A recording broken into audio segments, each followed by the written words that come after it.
welcome back to another episode of The Unscripted Life of Joey. We have Chichi here with us again today. Thanks for being here. Thank you for having me. Yeah. Tell me a little bit about yourself. Yeah, so I was born here in Los Angeles, LA County, but I was raised in Mexico, so I was in Mexico until the middle of 5th grade in Guanajuato. Okay. Actually, I moved around. I think at some point I was also, I forget where the hell that was, but I know I had a family in Ciudad de Mexico, but primarily in Guanajuato. Okay. Yeah. What part of Guanajuato? Smallest town. Small It town. wasn't something that Yeah. like most people would know. Yeah. Because usually when I say Guanajuato, they're like, "Oh, Las Momias," and I'm like, "No, I was People not there." always say Las Momias. I mean, it's Yeah. it's the place to be at, I guess, in Guanajuato, like the landmark and the Yeah. site, you know. As I mentioned to you earlier, my dad's from Guanajuato, and I've only been there a couple of times, and it's always been to the ranch that he's from. I haven't even seen El Callejón del Beso, ni Las Momias. Yeah, no, I mean the town that I was in was super small. I mean, like when I was growing up, the roads were dirt. Yeah, They weren't even paved or nothing, right? Yeah. So when I was thinking about like podcasting and who I wanted to have on my show, I really thought about you because as I shared, I love learning people's stories and kind of diving deep and just understanding people. So, are you ready to get started? Yeah. All right. I forget that I've had interviews, so that's why when you said, "Oh, there's an article that I found about you," I was like, "What?" Did you remember which one? Maybe I know that there's.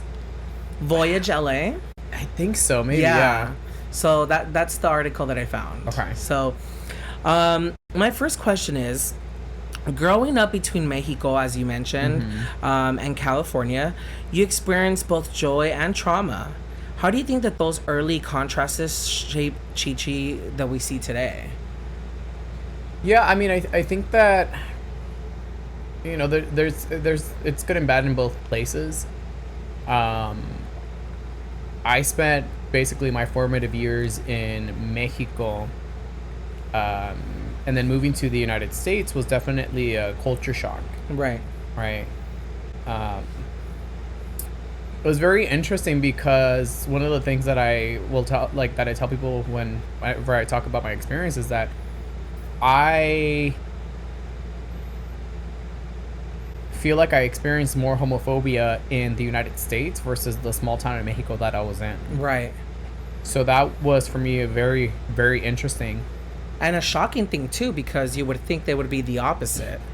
That was never my perception because I grew up in a different way, right? So, Right.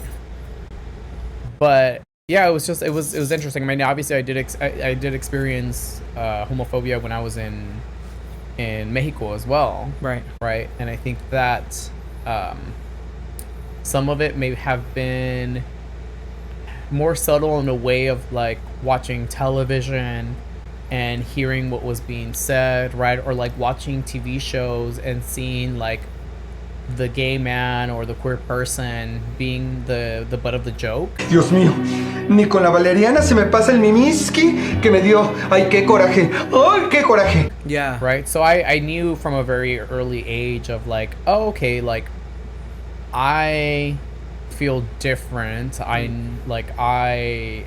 always gravitated towards very feminine things, right? Yeah. Whenever I would watch telenovelas or movies, like I always gravitated towards the feminine characters. Yeah. Right? I was always like, oh, this is gorgeous, or like there's something that I find very appealing about this. And so I always knew like, oh, okay, I'm listening to people talk in certain ways, or I'm watching these TV shows and I'm looking at the people who look like me, meaning the men, Right.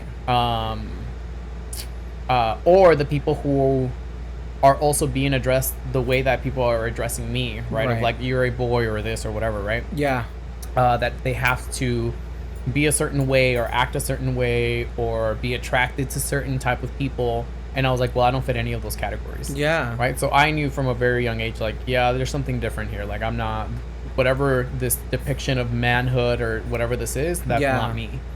And so I think trauma through that obviously existed. Yeah. But also when I was growing up, like I was living with a family member who was not the best at raising people. Yeah. You know, they were both physically and mentally abusive. Yeah. And so there was a lot of trauma there. And then coming back to the United States, when I finally came out to my parents, like I had mentioned in middle school, I came out to my mom first. Yeah. It was very dismissive in a way of her being kind of like, no, like, estás confundido, you know, just get closer to God. Like, he will basically fix you. Yeah. Right. So it was, it was very disheartening to be in a situation where I felt like I was escaping I felt like I was escaping a bad situation, Yeah. right? Of living with that family member in Mexico to then coming into the United States and thinking like, oh my God, everything's going to be now great. Not only because I'm going to be living with my parents now, Yeah. and I'm going to go to the United States that's been sold to me as like the best country in the world. Right. Right. Where you have all these freedoms and da da da da. To then again, like having that conversation with my mom and then just be completely destroyed because I was like, damn, like, okay, I thought I was escaping something. And then also, and now coming to the reality of like, oh, well, it's going to be hard here too. Right. Right. But at least you were leaving the other aspect behind, right? The abusive. Yes, but I Right. mean, I think it also, it's interesting, right? Because it's like I escaped that part of it. Because I remember when I was young, like I remember telling my parents, like at some point when we finally were able to start having some conversations, I was like, look, like Right. I contemplated, S word. I don't know if we can say that. Yeah. Right. Go ahead. You know, when I was a kid, I remember I contemplated, you know, like, Suicide. yeah, Yeah. because of what I was going through. Right. So while I escaped that, I think when I came into the United States, it was a whole new plethora of issues that I was facing, right? Yeah. It was not only the not being accepted by not being accepted by my mom, because I never told my dad, Right. up until a few years ago that I did, but not being accepted by my mom, trying to fit into a society that wanted me to adapt to a very like white centric type of ideal, Right. right, that I never really did. I remember like at some point we moved to a different state. Where did we go? Denver. We went to Colorado. Uh-huh. And hella white area. I mean, it's Denver, Colorado. Yeah. But I remember this one white Latina basically saying like, oh, you're a disgrace to the Latino community because I wasn't adapting to white culture. Yeah. Right. I was still speaking Spanish. Yeah. I was maybe not dressing in, a certain way. Like I don't know where this came from. Right. Like I don't know exactly like how she was viewing me, but clearly it wasn't the way that I was supposed to look like being as somebody who is in the United States. Right. Like that whole process of like you're supposed to assimilate. Right. So. Yeah, And coming here came with its own issues. Yeah, and assimilation really is a common thing that people don't normally talk about either.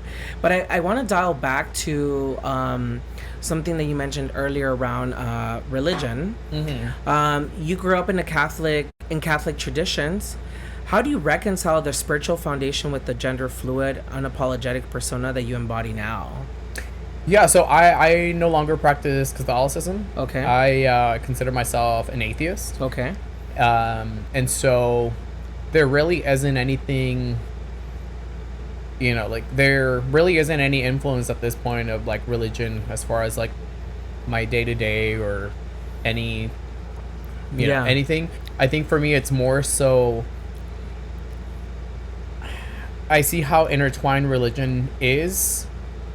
And also how intertwined it is even within our political system. Yeah, which it shouldn't be. Which shouldn't be, right? Mm-hmm. But it happens very often. Right. Right? So it's not something I think about very often. Part of what made me break away from Catholicism was the fact that, it was constantly being condemned by people who called themselves Catholics. Right. Right?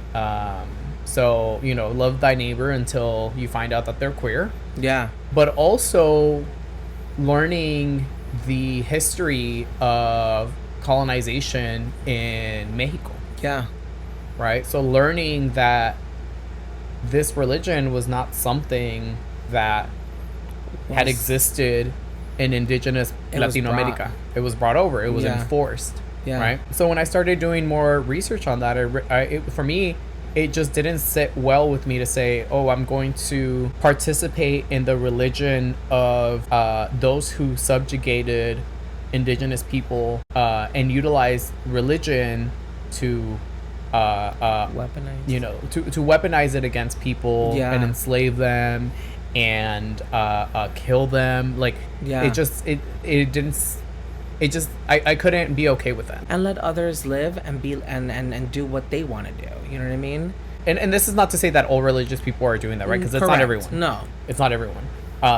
But especially like what we're seeing now Yeah. with this new administration is people trying to enforce their specific religion. But the Yeah. moment that you say that if you were to attempt to impose something based on another religion, Yeah. they wouldn't be having it, Yeah. right? So for me, it's that sort of like hypocrisy of like, well, what makes your religion the most righteous one or the right one or whatever, Yeah. right? Like, So I recently recorded an episode called Faith and Spirituality in the Community, and we were discussing just that. How do we find space for our own spirituality? Not even praying to a god, but for our own spirituality, you know?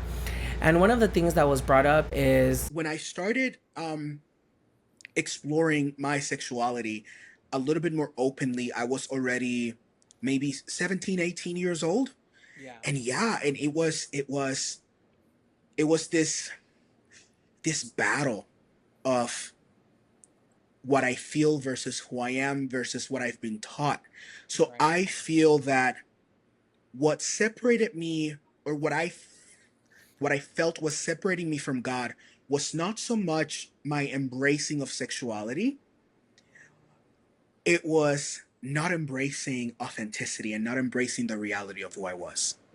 The self-rejection, in a way, was that divide between me and the divine. And I say it, and I've said this before in other platforms and in when I'm teaching. Now, accepting all of who I am, the good, the bad, the ugly, the queer parts of me, the parts of me that have healed, the parts of me that still need healing, accepting all of it has been the key to feeling the closest and nearness to God and to spirit. New season, new shirts. Get your merch today on my link tree in my bio.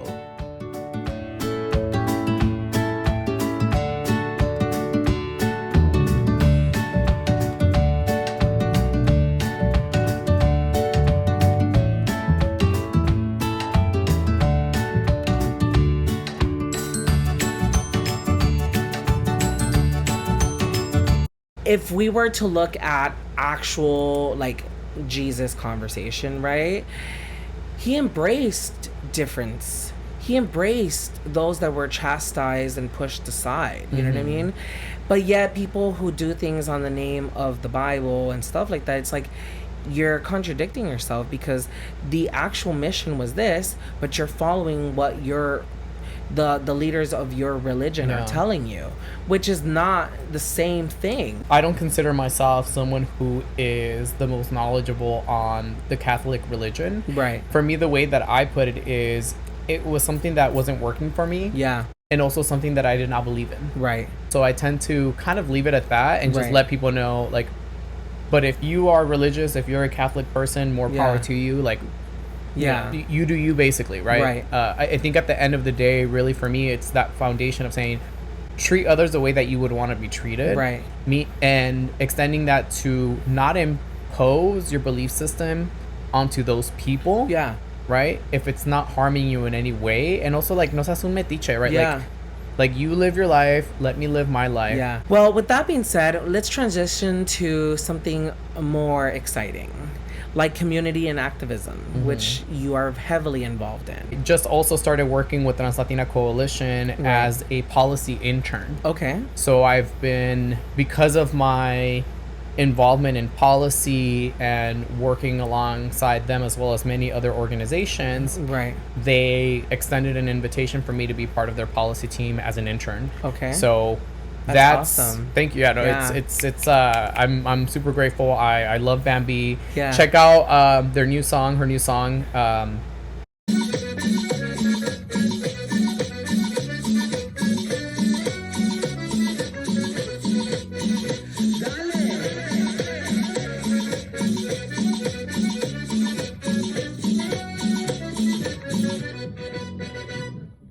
Esta cumbia es para ti, que has sentido que la sociedad no es justa, que has vivido en opresión.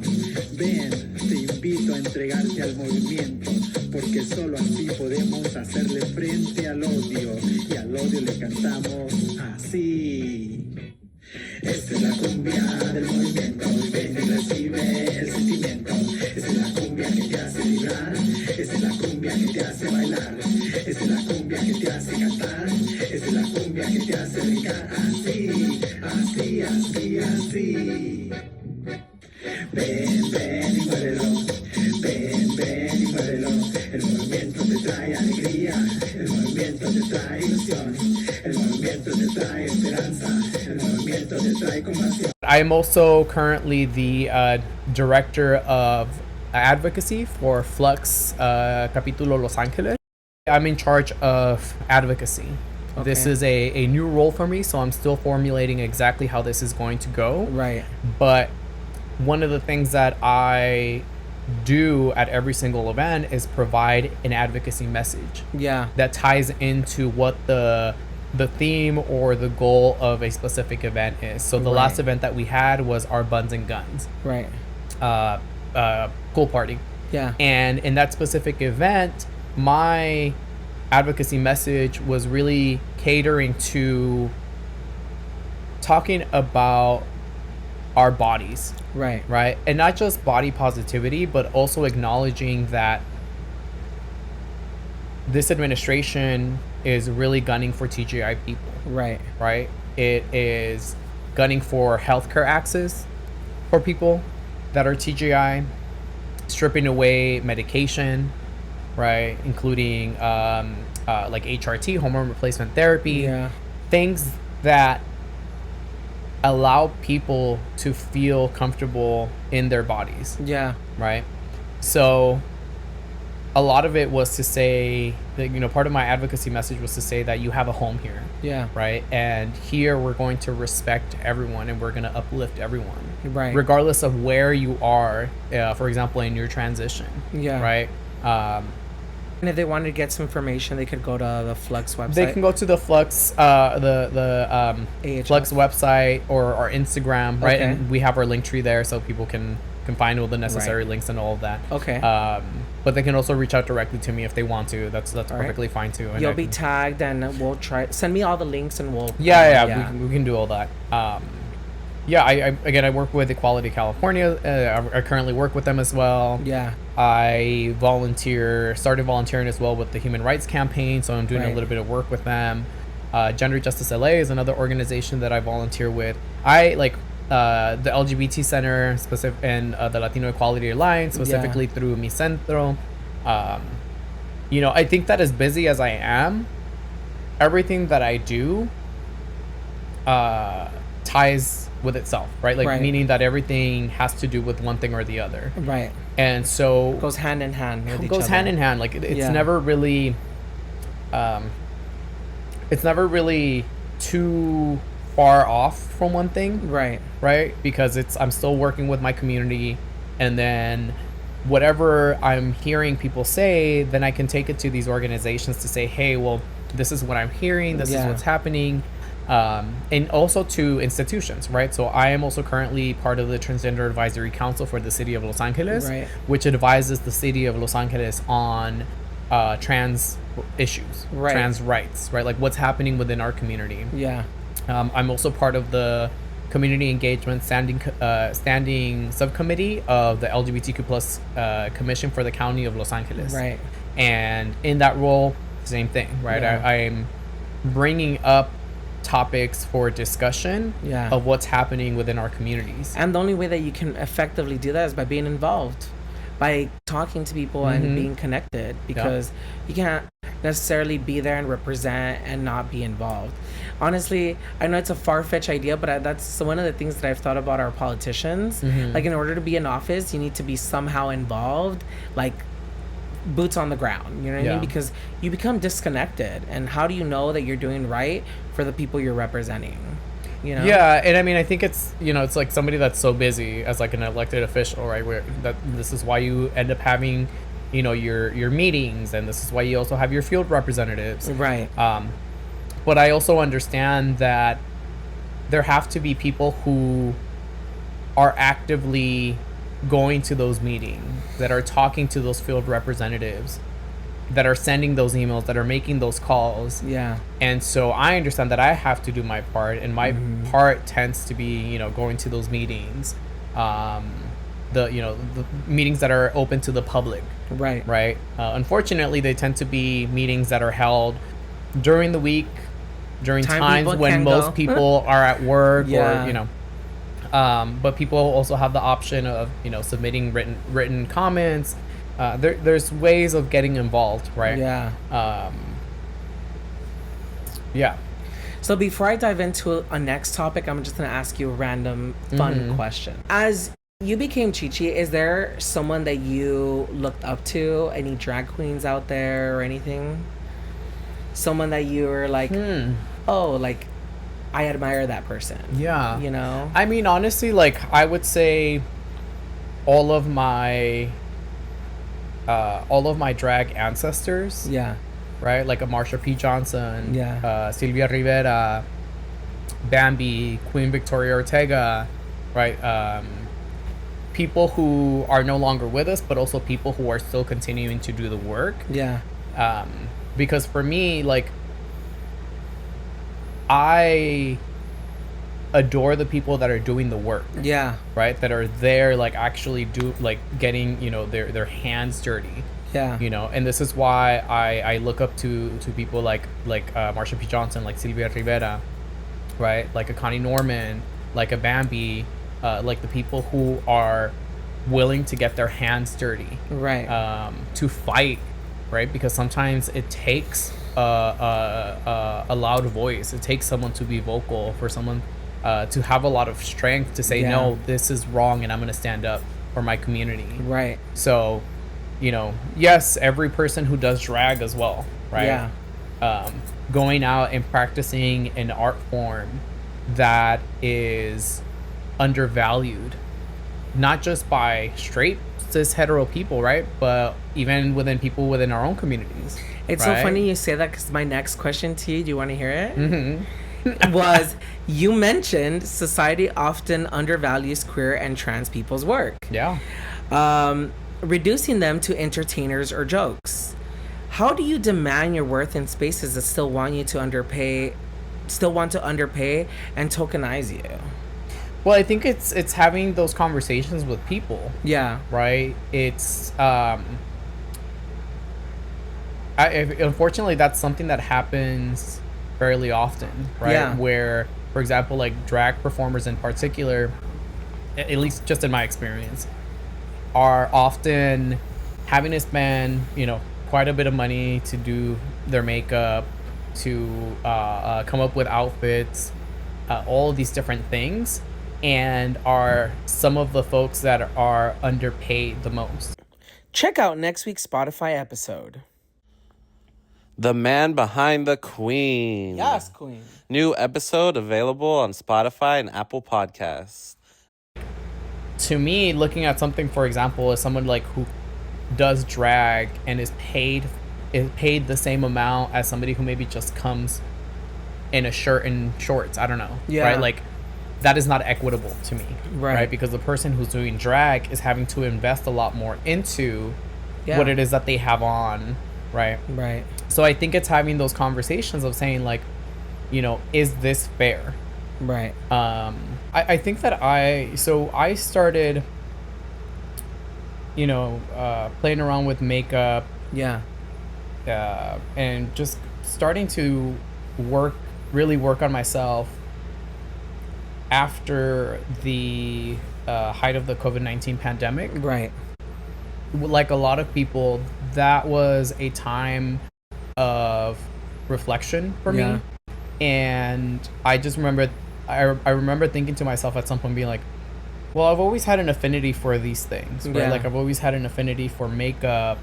I like drag, even though my internalized homophobia and transphobia wouldn't allow me to fully enjoy it, because I was like, ooh, that's too gay or whatever, Yeah. right? Part of the reason why I started getting really involved in specifically TGI rights was me coming out as non-binary, but also having my experience being like, I don't want any other child to have to go through that, Yeah. right? And so now it's reflecting on all of that and saying, well, what are the things that I can do to make sure that we tackle, transphobia, that we tackle homophobia, Yeah. all these different things. I'm so thankful that you're doing that, doing the work, because Well, and it's just not me, right? Because it takes it's a a lot village. of people. It No, takes a village. absolutely. And thank you to everyone that Yeah. does the work. You know what I mean? But I'm a drop in the bucket, right? Like, yeah. But specifically to you, I also thank you to you for making a time of thinking of people who you have no face to at this time, right? It's people that will arrive to this point and say, oh, look, there's an option here, or there's support here, which for people like you and I at that time there wasn't. You know what I mean? And now there is a support for them, so they don't have to live or go through what we've gone through. I am having to, and I've had to go through my own motions of going through my own internalized transphobia. Yeah. Right? So I think because I'm doing the work of recognizing, like, yes, I was raised to be homophobic, I was raised to be transphobic, I was raised to be colorist, I was raised to be racist, like all these different Right. things, and I'm doing the work to say, well, that's not right. Yeah. I think that's why it makes me good at being like, okay, no, like these things need to be deconstructed, Yeah. right? As we come to a close, I did want to ask you one last question. Okay. When people look back on Chi Chi 10 years from now, or 20, what do you hope your name stands for in the queer community? Oh, It's a deep one. I don't know. I think for me, I just hope that people have a fond memory, Yeah. right? I don't know. Like, I don't. I hate idolizing people. Yeah. Right. And my thing is, like, I don't need people to idolize them. Right. Because Yeah. to idolize me, because we're all fallible. Yeah. Right. We're all bound to make mistakes. Right. I am in a continuous state of learning, and I don't claim to be an expert Yeah. in things. Right. I speak from my experiences, but also from the knowledge that I'm continuing to accrue Yeah. as I continue to do this work. Right. But I'm not an expert, Yeah. right? Like, I'm an expert in my experience, Yeah. but I am not here to speak for I'm not here to Speak on behalf speak of on behalf of anyone. everyone, right? Yeah. I can speak up for my siblings, Right. right? Like, I can speak up for trans women and men siblings, but I can't speak for them, Right. right? Because those are not my experiences. Of course. So I don't know. Like, I think I just want people to have a good time with me. I want people to, just have fun memories. Like, that's Yeah. my hope, I guess. Like, Have fond memories. Yeah. Yeah. yeah. Like, I had a good time with Chiche at Puteria. At Puteria and interviewing too. Of course, I have fun time with you here today. And I'm a foodie, so I hope that if anything, like somebody, like some people think I'm like, or some people are remember and be like, oh yeah, Chichi knows where the good food spots are, because I'm a foodie at heart. I love home cooked meals. Yeah, I mean, comida casera. Like whenever I see, you know, a hole in the wall place and it's recommended, I'm like, okay, like let me go check this place out. I don't, you know, even though like I'm dressed this way, right? And people might think like, oh, Chichi is like fancy or whatever. I'm like, you fancy girl. I like style. Yeah. Right. But I'm not gonna not wear, you know, a shirt that cost me $5. Yeah. Just because it was $5. Like I'm gonna wear it if I like it and it's cute. Yeah. You know, like I don't. No soy de esas personas. Like no me creo así. Like that's not my. I don't know. You're humble. Down to earth. I hope so. Yeah, I hope you so. are. And ground me, like like, you know, like I would hate to lose that. Yeah. Right? Because I don't like that from people. Yeah. And I don't want to see think that they're in me. better than you, or they're too because they can high afford up something there, like, oh, or whatever, and it's like, I don't know, like I don't want to. I would s- hate for that to be what defines me. Yeah. Right? To be like, oh, I'm great because I can afford things. Yeah. Like. I mean, if I were to be asked, like, based on everything I've learned about you in the last 72 hours, right? I would, like, what I would say about Chichi would be, like, loves her community and wishes to make a change. That's what I would say, right? I'll Your take slogan, yeah. But, I was going to say, so as this is your first time here on my podcast and hopefully not the last, I always ask and end with, what is your favorite drink? Does it have to be alcoholic or just any type of? For today, I guess I can give you both. I'll give you both. I'll give you both. Yeah. If it's an agua fresca, I would probably have to go with. You know what? No, I have to go with Jamaica. Jamaica for sure. Okay. If it's an alcoholic beverage, I mean tequila is my go-to. Just straight? I could do straight, like if it's, Okay. for example, like an old-fashioned tequila, but if it's like a extra añejo, Uh-huh. because that's like it's basically the tequila version of a whiskey. Right. It's you know, it's aged in wooden barrels. Yeah. So it has that like taste it. smokiness, and I enjoy that. Yeah. Right. You like chilaquiles again That restaurant? in Boyle Heights? Tia, shout out to Tia Brigida. They're super nice. Okay.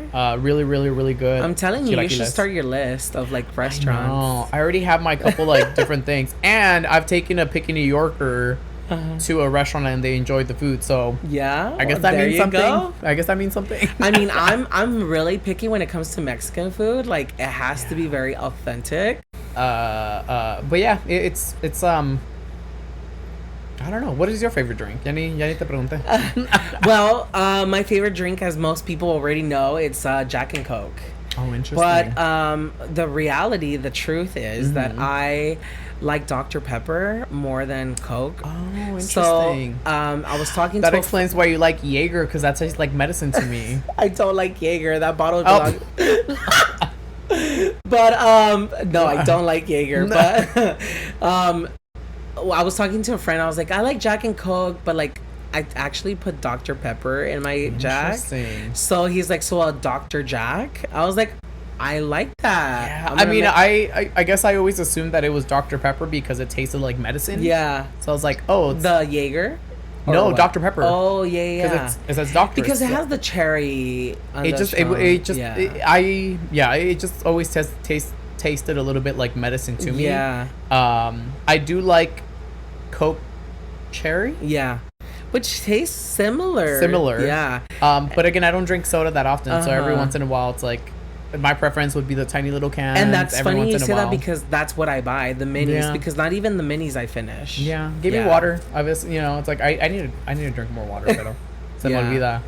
Well, Yeah. thank you for being here today. I really appreciate it. thank you for having me. And I'll see you later tonight at Puteria. Puteria, yes, Yes. we'll be there. From what Come- time to what time?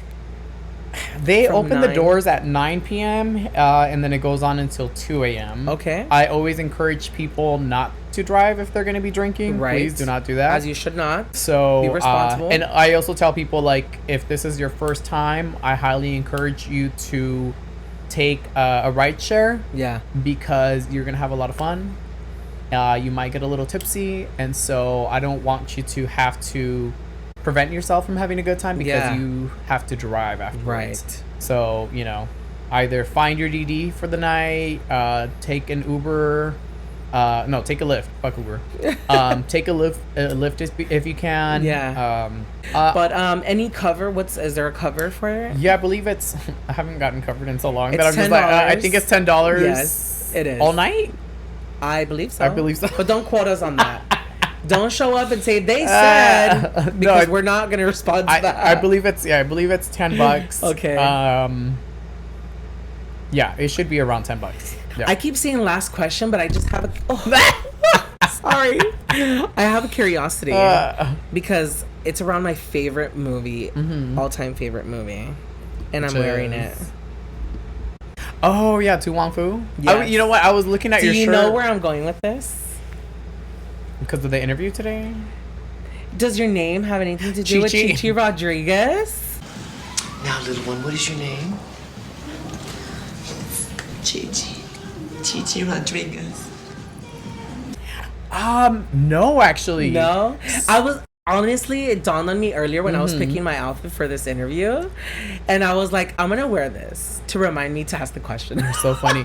No, it actually it doesn't really have any relation to Chi Chi. So if y'all haven't watched To Wong Fu, I highly encourage you to watch it. It's an older movie, so yes, some things are antiquated and cringy. But it's a classic. But it's one of those like rite of passage queer movies that you have and to watch. Birdcage. And Birdcage. I mean, there's so many. There's the Birdcage. There's Tangerine.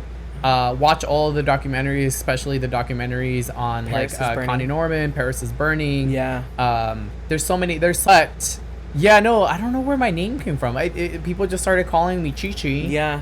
And it just stuck. Okay. It just stuck. But now I'm grateful that I get it because Yeah. people will either say, "Oh, do you get Chi Chi from either Chi Chi from Tu Wong Fu, Chi Chi Rodriguez? Do you get Chi Chi from Chi Chi LaRue? Oh. Do you get Chi Chi from Dragon Ball Z? Hmm. Or do you get Chi Chi because of Chi Chi's?" Oh. And I'm like, sure, everything, Whatever all of fits it, your boat. whatever How fits, about it? all of that. We gotta make you a shirt with all of the Chi-Chis. Honestly. Pick in the back it'll say pick one. Pick one. You Yeah. choose. It's fine. Yeah. Honestly, it's one of my favorite movies, and I tend to wear it to a lot of gay events. I mean, it's a great shirt. and it's funny because not a lot of people have seen the movie, and it baffles me. we're older. With that being said, I acknowledge it. Like, look, yeah, I'm in my early 30s. Like, I have no issue How old with are that. 34. so yes, 34. I guess we are. I'm fine with like I'm okay. Like, But even growing up for me, it was an older movie. Yes, You know? yes. But when do you see Patrick Swayze and John wild. Leguizamo, and I can never pronounce his name, oh, I definitely- Wesley Snipes. Wesley Snipes. Oh, you were doing the wrong person. That's Yep, what I was like. sorry, my bad. That's what I was like. When do you see them in drag? You know, and I seen some. Amazing. John Leguizamo posted. He's such an activist for the Yeah. Latino community. I follow love him. that. Yeah, and I always tag him, and sometimes he likes Yeah, my shirt. like I don't know when didn't they do a like a Latino history something? Yeah, They were doing like a whole and he like on talked the road. about he talked about you know how they were paired with some drag queens Mhm. to get the role right, and I fucking love it. I love yeah, that. I even have an on-set photo over there. Oh, I love that. that. Wait, did I see it earlier? I think so, probably yeah, maybe. but it's one of my favorite movies. Yeah, it's definitely one of those great things like Red and Wild, Yeah. right? Like I just More it's, or less it's like so a many bucket things. of chicken. I just love every single time, right? It's like Yeah. if I'm crying, right? Uh-huh. I want somebody to just tell me, be like, "Little Latin boy in drag, why are you crying?" I will love be there for you. So if you ever see me crying, just say Yes. that, and then I'll Little start. Latin boy, why are you crying? No, Little Latin boy in drag. why are Sorry, you little crying? Latin boy in drag. Why are you crying? Little Latin boy in drag. Why are you crying? Maybe she just found out Menudo broke up. So do that to Yeah. me next time you see me crying. I will do. So I don't know. Just trying to make people happy, I guess. I don't know. Yeah. Well, you made me happy today being here. Aw. So thank you for being here, and thank you guys for watching, and we'll see you soon. Bye. Se me cuidan, amores. Mwah. That's a wrap. If you enjoyed today's episode, make sure to like, share, and subscribe so you never miss the next one. And remember, life is messy and unscripted. So stop trying to edit your story and just live it to the fullest. Catch you next time.